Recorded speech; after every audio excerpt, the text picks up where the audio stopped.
Glad you are back with us. Welcome to the What's Next Living Longer, Better, Smarter podcast. In this edition, gift ideas for older adults. We've got techie stuff and books, including an author you'll want to meet.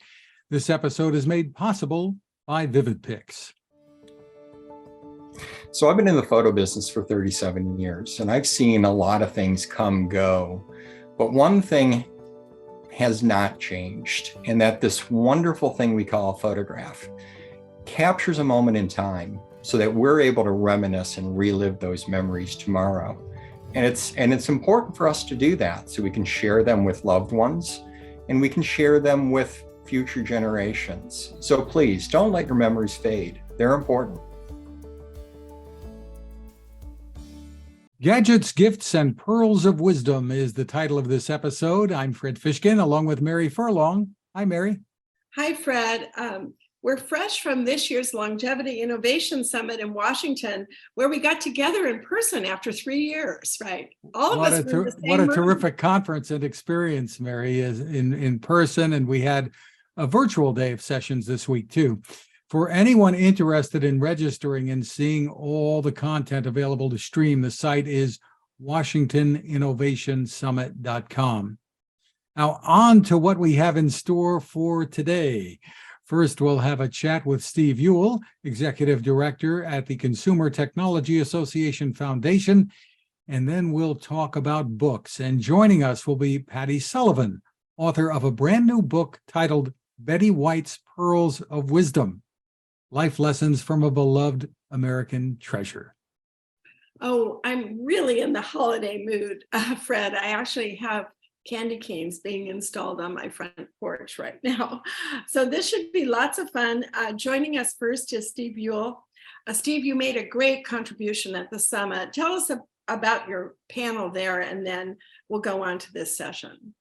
Yeah, absolutely. Well, first of all, Mary and Fred, it's great to see you both. And it was great to see you both in Washington and have the chance to just get together with people after so long. I know everyone's excited to coming back together and having these discussions. And I just saw some amazing panels throughout the conference. But Mary, you managed to talk me into having a great conversation with Amy Kennedy, who is part of the Kennedy Forum, and then Lindsay Goldman, who's the CEO of Grantmakers and Aging, and talk about some of the aspects of both mental health care as well as aging, and different ways that those challenges are being addressed, different ways that technology and other solutions are able to address both of those communities, as well as funding programs as far as ways of addressing both mental health and aging across philanthropy, across reimbursement and other areas. So it was a really interesting, I found it a very interesting conversation sitting on stage. I hope the audience did as well. Thank you for inviting me to be part of it. And I always look forward to those kinds of conversations. Well, really meaningful, Steve, and terrific. Let's tell folks a little bit more about what you do, the CTA Foundation. Yeah, absolutely. So the CTA Foundation, we are the charitable foundation that is affiliated with a trade association, the Consumer Technology Association. So they represent over 1,500 different technology companies, everything from those large global brands that everyone recognizes to actually about 80% of their members are small businesses. So it could be startups, it could be the installers that go into a home and might put in a high-end home theater system, but they might also install an age-friendly setup of various smart home equipment. So it's a real range of different types of technologies that are represented by the association. We started our foundation actually 10 years ago now, which is hard for me to believe, but as a way to give back on behalf of the industry. And we're specifically focused in on using technology to help both older adults and people with disabilities. And we do that through convening, much like you and Mary do, as far as bringing people together and having conversations, getting those key stakeholders together. We do a number of award programs. And I know in an upcoming episode, we'll have a chance to talk about some of those that we'll be doing around around CES. And then we do some funding as well. We support a number of nonprofits all over the country that are using technology to aid both older adults and people with disabilities. So I'm always thrilled to join you all and have these kinds of conversations.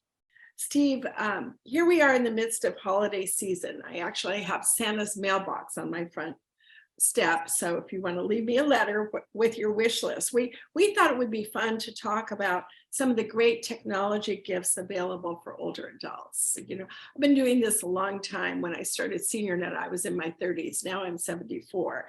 But we do upgrade and we do need these new technologies. So what are some great gift ideas this year? Yeah, it's a great question. And, first of all, I'll say, one of the things that I get excited about is the opportunity that general consumer technology can have for older adults. And it doesn't, there's certainly some amazing products that are designed just for older adults, but there's also really some interesting opportunities when we look at, smart home technologies, when we look at kind of health and fitness and wellness technologies. And I know we'll have a chance to dive into various details around all these different products, but I think there's some really incredible programs and solutions that can really work for people of all ages and abilities. But one of the things that we luckily, before we had this conversation, CTA actually, they did a survey going into Black Friday and the Thanksgiving shopping season about what are some of the types of products that Americans are looking at picking up over the holidays. And, right up at the top, what we found is the most popular product, and this is what people were thinking they were going to buy people for the holidays. It's wireless earbuds and headphones. We had over 52% of the people who responded to it said that that's something that they're looking at. We all have, it's amazing the how far along headphones have come and the quality of sound that you can get with these small little devices that can fit in people's ears. And then you look at some of the capability that these products have now for augmenting hearing and other solutions as well. So there's, that's an area that we see a lot of interest in, and certainly for older adults, that can be an incredible product for them to use. Number two for us was actually looking at things like more like accessories. So mobile cases for phones and other solutions along those lines. Battery chargers, other products like that. That's always. I know I'm always looking for that one cable or that one product. So looking at those kinds of solutions seems to be another very popular item that people are looking at. That also works really well if you're just looking for that small gift that you want to put it in a stocking or give for Hanukkah or other holidays. It's a great product solution. Certainly streaming products is an area that we see a lot of interest in as gifts, whether it is audio products. So you're looking for your, Pandoras and Audibles and all those other solutions, or the video solutions. So, Netflix, Disney Plus, Amazon Prime, I would be here all day, I think, if I was listing all the different streaming solutions.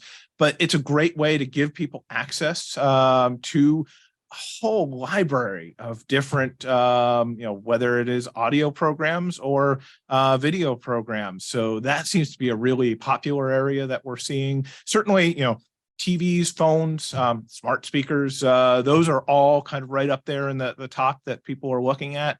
And once again, I think these are incredible products for older adults, but also, really could work for a broad general population. One other that I'll throw out there is certainly, looking at electronic frames and other solutions. Actually right behind me, I have one that I actually don't have turned on at the second. I should have turned it on for this interview, but it's a great way to have a whole, photo book of essentially different things. It can bring back those memories. And a lot of these solutions are now connected. So I know we have one with my father where, we can upload photos directly into the frame, and he's able to see all that and from various family members. And so those can be really nice ways to stay connected and stay in touch as well. That sounds terrific. And what a great idea for older adults too, because sometimes once it's set up, I'm not saying older adults don't know how to use the tech. We do, but it can be a great gift because you can just send pictures from your phone or from your computer, and it appears across the miles, no matter how many miles there are in between. Yep, absolutely. And that, it really does. It provides some of that connection that we're all looking for. And even when it's just that kind of light touch, it can be incredibly helpful. Now, hearing tech, you mentioned this, really is growing fast. I guess the doors were really open this year for over-the-counter products to assist with hearing, and companies are jumping in. We're going to see a lot of that, I think, coming up at your Consumer Electronics Show, too. Oh, absolutely. Yes. This year, the rules came out for over-the-counter hearing aids. So this is a product that sits kind of in between the consumer, hearable type products, the earbuds and things that I was mentioning earlier, and the full-blown, prescription hearing aids that have been around for a while. They're really designed for people who are mild to moderate hearing loss, but it really provides a lower cost opportunity for people to adopt hearing assistance, because there's so many people who could use hearing assistance, but for one reason or other, often cost, or just sometimes it's the stigma of not wanting to go get hearing aids, as if that admitting some that you're getting older, which we all know is not a bad thing, but to some people, that's something that they just aren't ready to admit to. So as I said, the new rules came out this year, starting back in October. Products started to hit the market, and we're seeing companies like Nuheara and Eargo and Jabra, Sony, others are all kind of hopping into this over-the-counter market. I think you're right. At CES, we're absolutely going to see a lot of products from both those big brands, but also a number of startups that are working on solutions in this space. And I think it's interesting because we are at that very early stage of a brand new marketplace. So we're going to see a lot of different companies trying different things, different price points, different models of this type of solution. And it's going to be interesting to see where that all plays out, and where consumers are looking for the market to go. So I'm really excited for this space, because I also think not only is this going to help a lot of people who could use that hearing assistance, but it will help to address some of that stigma, because nowadays you see so many people walking around with earbuds in.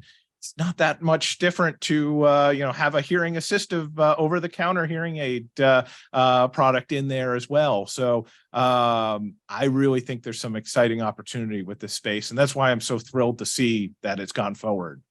And really, to tie this all together, hearing loss can be very alienating for people, because if you can't hear, then you kind of withdraw, and so that's caused a lot of stress for people. So we want older adults actively engaged. And I too think it's really funny, Steve, that we may not want to wear a hearing aid, but we will wear earbuds. Well, it's very similar. Now, the boomers in 2023 will be 77 at the top. And 77 to 87 is a year when you have it's a time in your life where you have many chronic conditions. So what about other digital health breakthroughs as people navigate multiple chronic conditions like diabetes or high blood pressure? Yeah, so I think there's a number of different solutions that people can look at for this space. One is, maybe taking a step back from kind of the pure medical type products to looking at some of the health and wellness trackers, the smartwatches and other wearable devices along those lines that can help with everything from alerting you of your your heartbeat's outside the normal range to you've fallen, and giving those kinds of alerts. But it's amazing to see how many sensors are going into those devices, and how that can help you be informed of your health and wellness, as well as, for some systems with the right privacy, you're able to share that with either caregivers or medical professionals as well. So that, I think, is the kind of entry level step into the space. We are seeing a lot of products moving into the more medical tracking type solutions. It's amazing to see. I've been going through what we're going to see at CES this year, and I'm seeing more glucose tracking products, including non-invasive glucose tracking products, which I think is really incredible. The idea of, one, diabetes is absolutely a major issue that we see here in the US and around the world, but having to, prick your fingers as often as you need to do is something that people complain about a lot. And I would imagine I'd probably be in the same boat.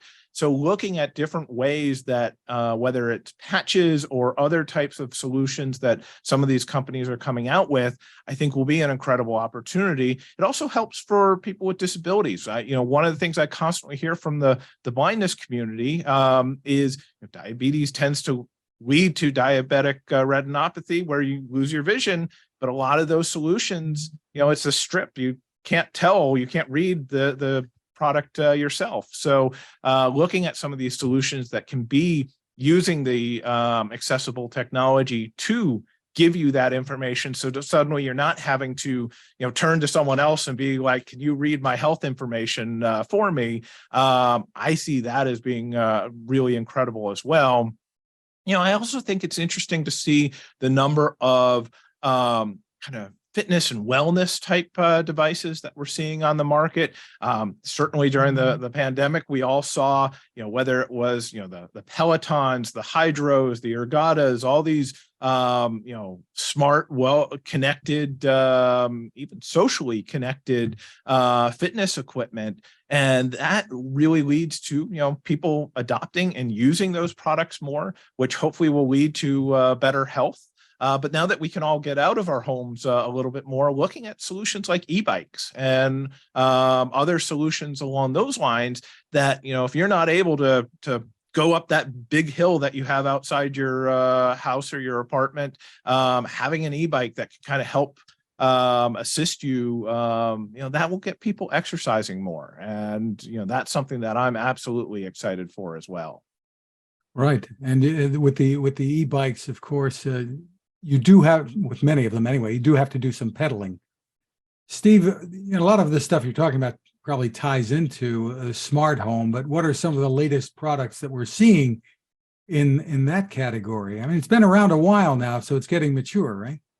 Oh, absolutely. But we're also seeing a continued adoption. I know from some of our research that we've been doing, especially amongst older adults, there is an interest in smart home products. When we do surveys, we constantly see a lot of people are interested in the products, but the ownership level is still down a little bit, especially compared to other generations. So I think there is a real incredible opportunity with these types of devices to help people stay connected, stay independent.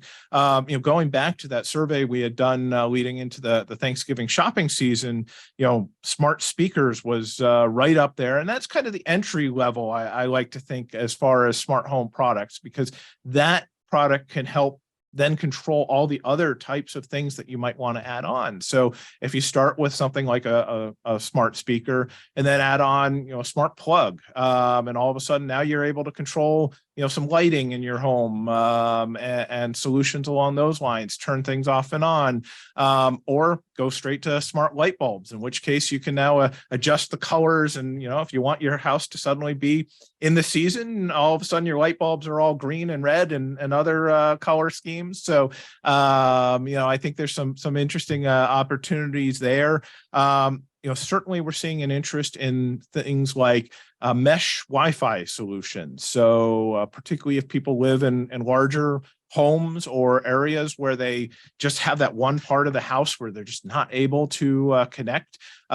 These mesh solutions really do help bring that Wi-Fi kind of across a broader segment, and they also provide some opportunities to better control what's going on throughout your network. And some of the solutions, you can pay for added services where they'll kind of help monitor or look for anything that shouldn't be going on your network. So there's some interesting opportunities there.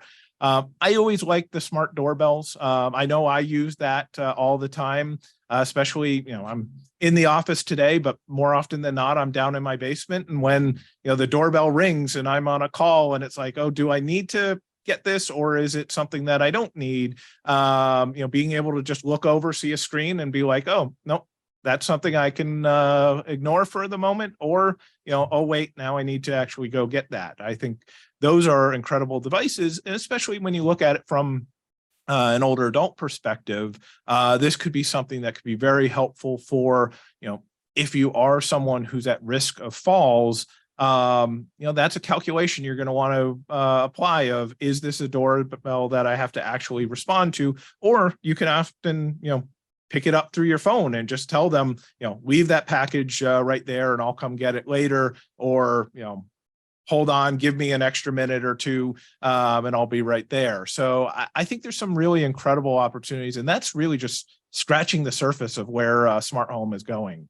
And it's just getting started. There's a new standard, right, called Matter, that's designed to make all of this easier if you get equipment from different manufacturers.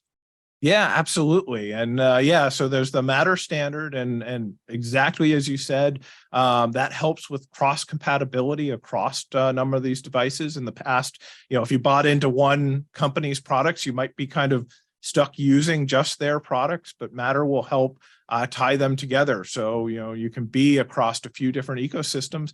Gives more consumer choice, which is absolutely a good thing for people across the market. So yeah, absolutely. I think Matter is going to be a great thing for moving smart home forward even further.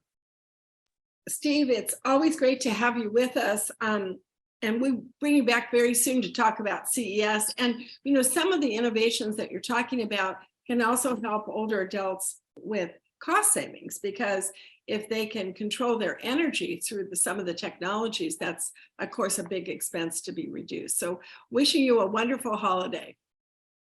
Well, thank you, Mary. Thank you, Fred. I really appreciate you having me here.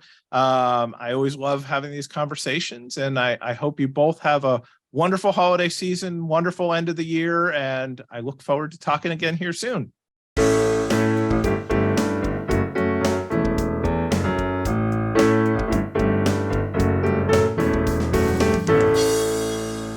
Well, it is always fun to chat about some of the interesting tech and gadgets.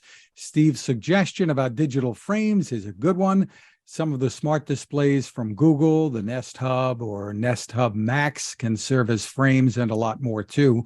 I use one near our kitchen table to watch the news on YouTube TV, sometimes during dinner, which I probably shouldn't do.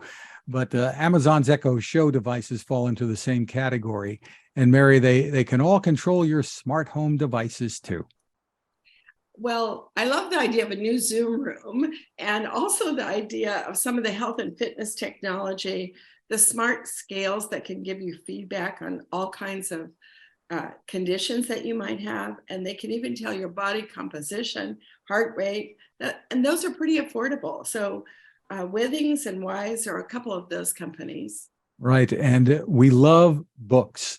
We had Dr. Michael Roizen on with us on the podcast, and he was there at the Longevity Innovation Summit. His latest is The Great Age Reboot. And we have another author joining us now.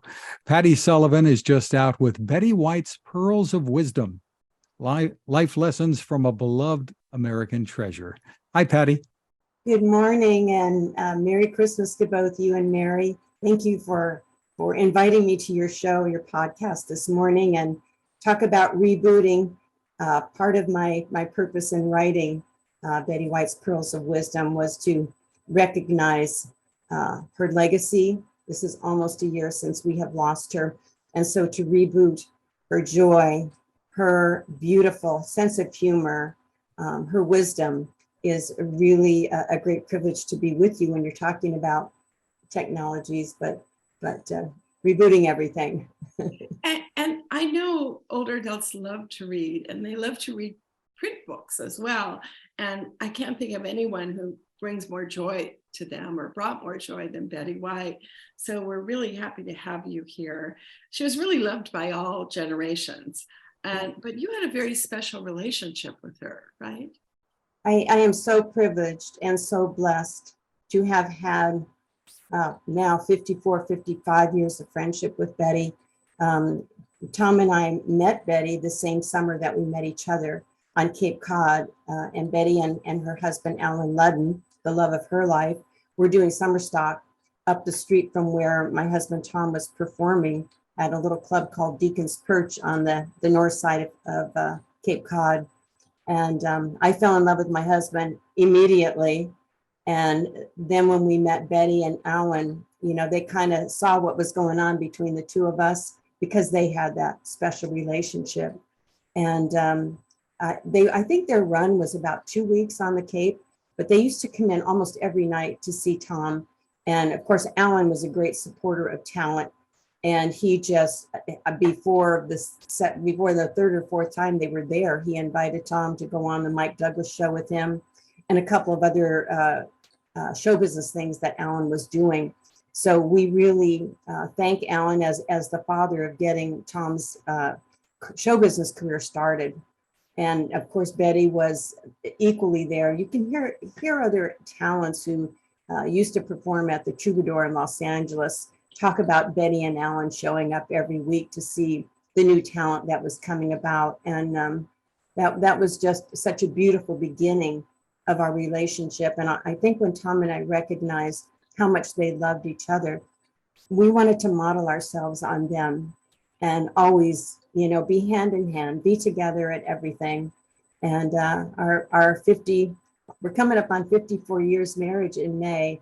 And I would say that they were the most spectacular role models for us. But tell us a little more about your husband, Patty. Tom Sullivan, he's had a wonderful career as well, right? Yes. Composer, singer, actor, motivational speaker. He is the most amazing man. And as I say, I fell in love with him immediately. Tom was born prematurely and never had the gift of sight. They had a lot of oxygen in his incubator, which kept him alive, but took his vision. So Tom has never had vision, but he is the most courageous, nonstop energy, interest, love of life person next to Betty White I know. I mean, Tom is just, first of all, he is so blessed with talent. He has the most incredible singing voice, but along with that, a love of people, and a love of having a giving spirit and a good spirit, which comes about through his motivational presence. And he's a strong athlete. He's done everything from skydive and bungee jumping in New Zealand to enjoying the sport of skiing. We skied Winter Park, Colorado every year for more than 20 years. And today, Tom has been a marathon runner, and he's still very, very fit. He doesn't have any running partners anymore because they've all grown out of it. But Tom plays golf 2 or 3 times a week. He's a tremendous athlete, but he's a tremendous presence. And I'm so blessed to share my life with him. And without sight, so no wonder he's a motivational speaker. No wonder. Absolutely.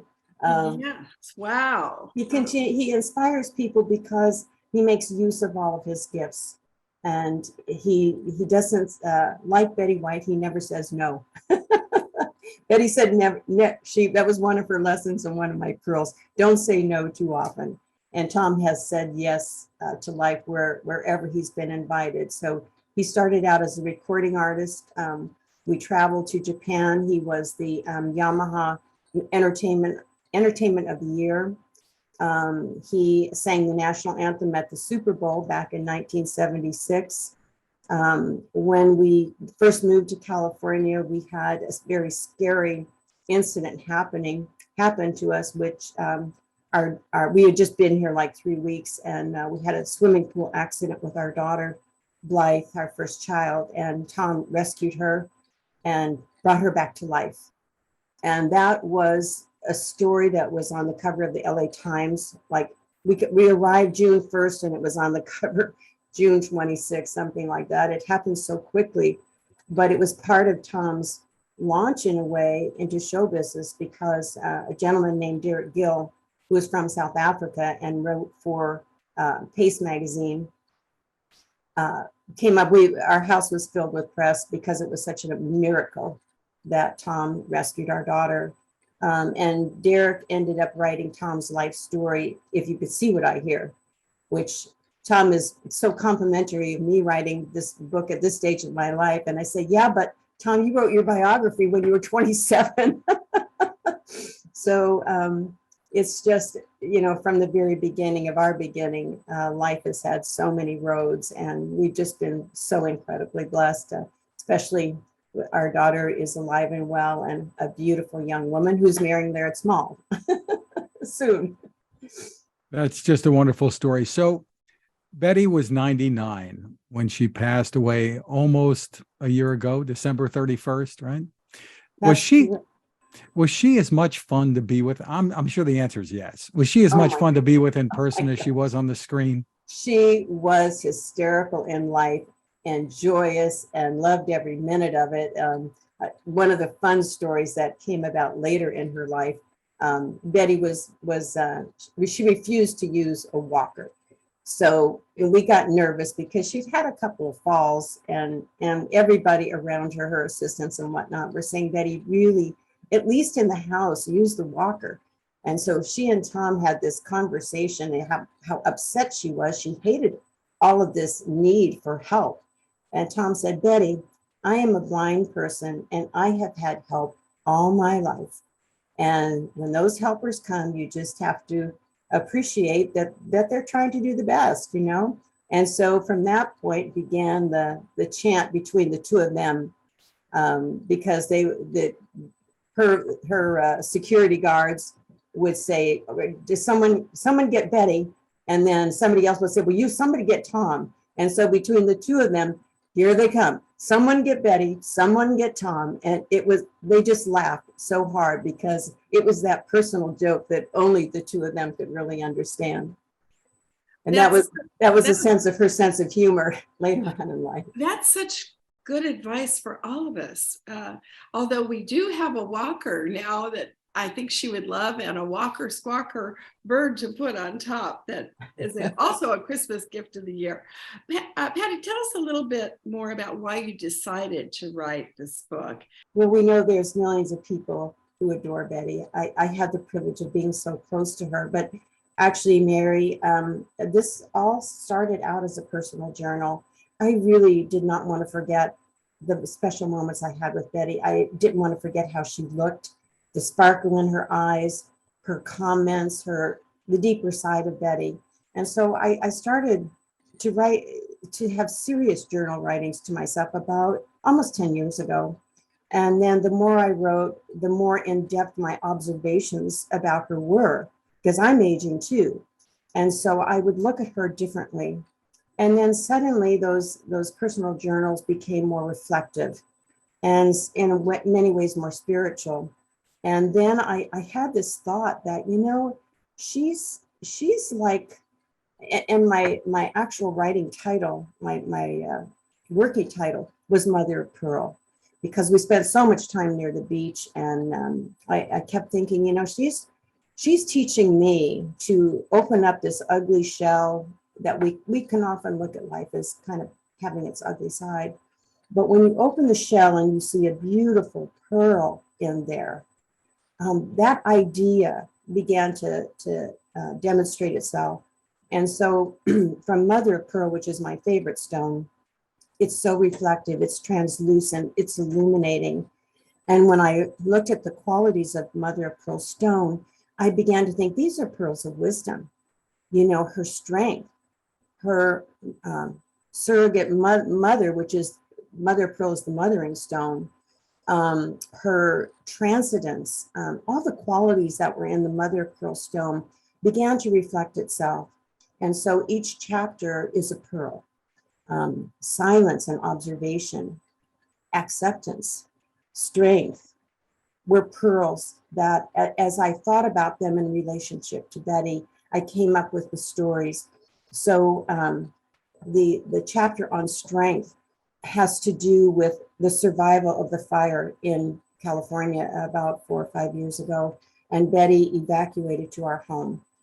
She had to stay out of her home for 3 days, and I saw this pillar of strength and personality and joy become very scared.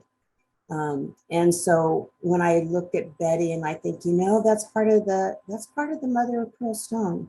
It's strong. It survives the ocean. It survives time. And so as those pearls, I started to write down all the aspects of mother of pearl, the stone, and then suddenly they became chapters. And so appreciation, Thanksgiving, even the twilight years, it all started to work together. And I shared it with a dear friend of mine, and I shared it with Tom, and they both encouraged me to, why don't you make this a book? And I thought, well, Anne Morrow Lindbergh did a beautiful book called Gift from the Sea. And I must say that small book that's filled with wisdom was kind of the model I followed. You talk about strength. Most of us of a certain age anyway knew Alan Ludden from Password. I don't know if you ever got to play Password with the Luddens, but she lost him. Betty White lost him at I guess a fairly young age. They were married, and that the strength, I guess, that she showed in continuing her career and being what she was just remarkable. Yeah, I think Betty's mother, Tess, had so much to do with helping her survive the loss of the love of her life.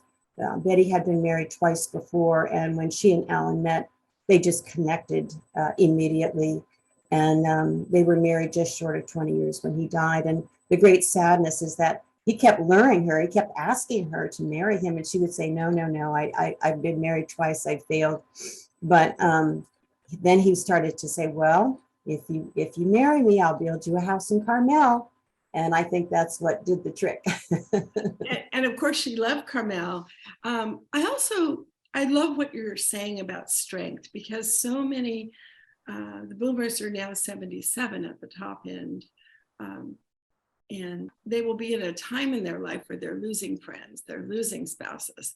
Yeah. And the notion of navigating alone. And, the Golden Girls were certainly a role model. Mary Tyler Moore was, she played a lot of strong women leads. And then, of course, she had this giving back in her love of animals. And I can only imagine how much fun it was to go with her to the Monterey Bay Aquarium. And tell us about the proceeds of the book, because you're giving back even as you write. Of all the charities that Betty was involved with and committed to, the Monterey Bay Aquarium in Monterey, California, was among her top 5. And because I was so inspired, there's a chapter called Surrogate Mother, where I talk about Betty's love of the sea otter, which used to be in front of her Carmel home, 5 and 6 different sea otters she could look out and enjoy. And when the sea otter population became close to extinct, there were less than 100 sea otters in the world, Betty got really involved. And this is before Tom and I knew that part of Betty. But at any rate, over time, her funding, her interest in the aquarium, they have been able to save the sea otter and bring the population back. And I cite a particular experience with Betty that I've written about in that Surrogate Mother chapter, where we were able to witness a rescued sea pup who was out there in the water crying for help. And the aquarium crew came and picked it up, brought it back to the aquarium, and we saw that baby released to a surrogate mother. And I'm telling you, the look on Betty's face when she saw the miracle of her interest and funds and love of the sea otter, it was a sight I'll never forget. And so for me personally, that is where my proceeds are going to go. And not only have they done work in most sea life species, but they are now most concerned with the health of our oceans around the world, which is, it's kind of scary when you see what we're doing as human beings. And Betty used to say, mankind is ruining its own environment. It's the only species that is killing its environment. And so beyond animals and those concerns, Betty was very, very concerned with our environment. So the Monterey Bay Aquarium, which is a beautiful experience when you go south. Well, you must know it, Mary, if you live in the Bay Area. It's so unique and special. And so, yeah. You know, in my future, I'm going to be living there. I feel that I belong in part of that culturally creative community. And a friend of mine just opened the local bookstore. She features local authors, so we'll be telling her about your book. And we'll be an evangelist for you. It's hard to know what to get some of your friends, but this is an easy idea for Christmas and the holidays. And well, I'm going to hold up a special book while you're talking about that, Mary. This is a very special edition as a gift, produced by Premier Books, and it's in a special jacket. So it's a beautiful gift. And I know several friends of mine and my personal fans are doing just that. They're buying Betty White's Pearls of Wisdom as a Christmas gift. And, you know, you talk about the generations from those little kids that are watching Golden Girls to all of the rest of us. Thank God they're there.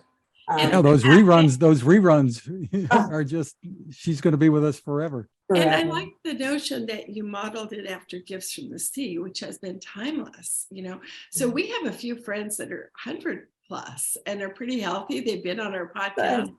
Also, Lydia, we need to get a copy for her. So this has been just wonderful. Fred. Well, Patty, thank you for spending time with us and sharing so much. The book again is Betty White's Pearls of Wisdom. Thank you so much for allowing me this time with you. And I wish you both happy, healthy holidays and a great 2023 ahead of us. Thank you so much for this time. And everybody go out and remember Betty on the 31st of December, a day Tom and I spent with her every year of the last 20 years, the beginning of the new year. So healthy, happy New Year and blessed Christmas to both of you. There's so much to look forward to. So happy holidays. Thank you so much. And the book obviously can make a great gift. No one better than Betty White and her memory to put us all in the holiday spirit, really. So thank you again, Patty. And Mary, we have a lot to look forward to in the new year. Lots of podcasts and another grandchild for Mary. Wow. Yes, you heard it here first. Okay, with that, I have holiday decorating coming on in a few minutes. Wishing everyone peace, health, and happiness.